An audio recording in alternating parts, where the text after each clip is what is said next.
America, it appears that Trump supporters are already beginning to turn on him. In a recent report conducted by CNN, multiple Trump voters spoke out against the president and his reluctance to raise the minimum wage. Donna Coomer, a 52-year-old manager at a Valero gas station in Beattyville, Kentucky, raised 3 children on a minimum wage job. "Have you ever tried to live off $7.25 an hour?" Comey said. "It was horrible. Absolutely, positively horrible." And what makes the story even worse is that now that Comey's a manager, she's seeing her other folks who work at this Valero gas station have to raise their children on a minimum wage salary. One being one of her colleagues, or I guess her, somebody who works for her, who now has a 5-year-old that is forced, and she's forced to take care of herself and her 5-year-old. She works 50 hours a week, and she still cannot afford the food necessary.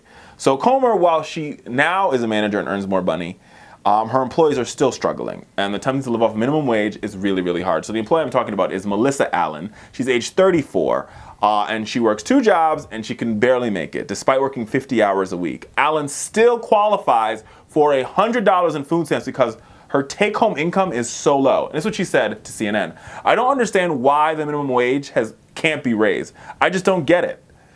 During the campaign, Trump was all over the place on the minimum wage.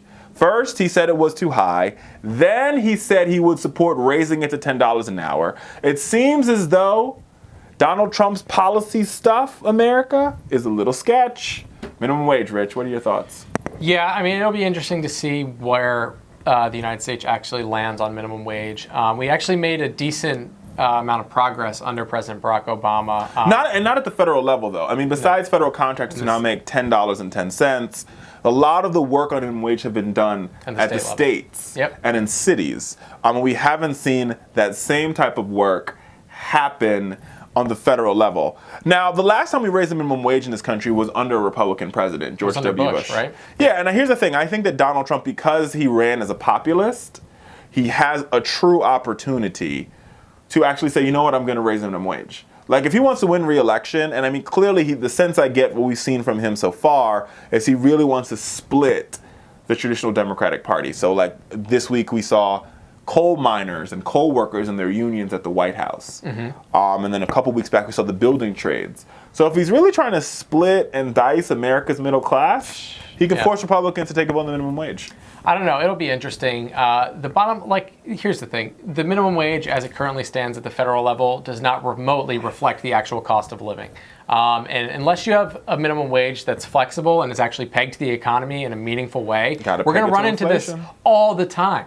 And there's so much gridlock in Washington that, like, waiting for, like, the perfect political time for a bill to be able to pass is screwing over America really hard. Like, I mean, because sometimes there's just so much gridlock. Like, the Republicans shut down the government multiple times.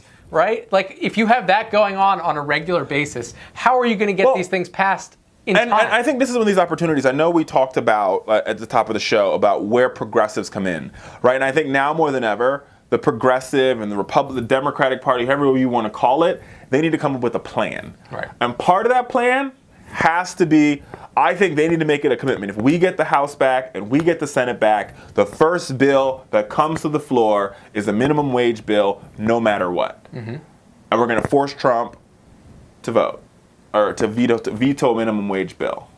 I mean, I don't know what the composition of Congress in order to pass a bill like that is. I mean, what is the Republican level support? You need a 50% plus 1 in the House, right? And you need 60 votes in the Senate for cloture and 50 votes for it to pass. I mean, do you think they get there? Are there enough Republicans that would I think there's going to be some, depending upon, here's the thing. Democrats have tons and tons of people power right now. The people are energized, people are excited, people are mobilized. Now, the question is, can they turn this moment into a movement to take back the House and take back the Senate? That's going to be the interesting part.